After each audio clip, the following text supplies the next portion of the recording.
Il y avait dans l'église d'Antioche des prophètes et des docteurs. Barnabas, Simon, appelé Niger, Lucius de Cyrène, Manaen et Saül. Pendant qu'ils servaient le Seigneur dans leur ministère et qu'ils jeûnaient, le Saint-Esprit dit, « Mettez-moi à part Barnabas et Saül pour l'œuvre à laquelle je les ai appelés. » Alors, après avoir jeûné et prié, ils leur imposèrent les mains et les laissèrent partir. Barnabas et Saül, envoyés par le Saint-Esprit, descendirent à Séleucie. Acte 13, 1 à 4. Dans l'histoire que rapporte notre texte, nous trouverons de précieuses pensées pour nous guider quant à ce que Dieu demande de nous et à ce que Dieu veut faire pour nous. La grande leçon des versets que j'ai cités est celle-ci. C'est le Saint-Esprit qui dirige l'œuvre de Dieu sur la terre. Et ce qu'il nous faut faire si nous voulons travailler vraiment pour Dieu et si nous voulons que Dieu bénisse notre travail, c'est de veiller à ce que nous soyons dans une relation juste avec le Saint-Esprit, que nous lui donnions tous les jours la place d'honneur qui lui appartient, que dans notre travail et ce qui plus est dans toute notre vie intérieure privée, le Saint-Esprit est toujours la première place. Laissez-moi vous faire remarquer quelques-unes des précieuses pensées que notre texte suggère. Et avant toute chose, nous voyons que Dieu a ses plans à lui à l'égard de son royaume. Son église à Antioche avait été fondée. Dieu avait ses plans et ses intentions à l'égard de l'Asie et à l'égard de l'Europe. Il les avait conçus, ils étaient à lui, et il les révélait à ses serviteurs.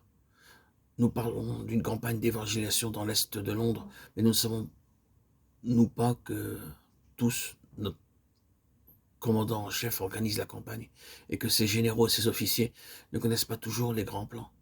Ils reçoivent souvent des ordres cachetés, et ils doivent compter sur lui pour connaître les ordres de Dieu dans le ciel.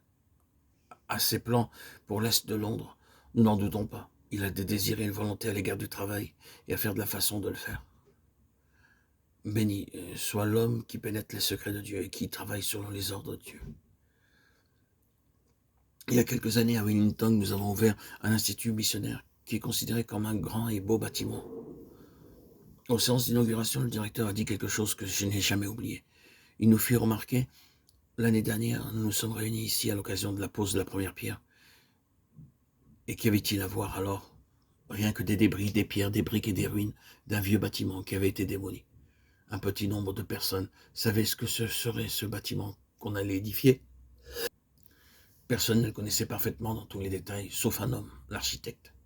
Dans son esprit, tout était clair, et lorsque l'entrepreneur, les maçons et les menuisiers se mirent à l'ouvrage, ils prirent de lui leur ordre, et le moindre des ouvriers dut obéir aux ordres, et ce bel édifice a été achevé.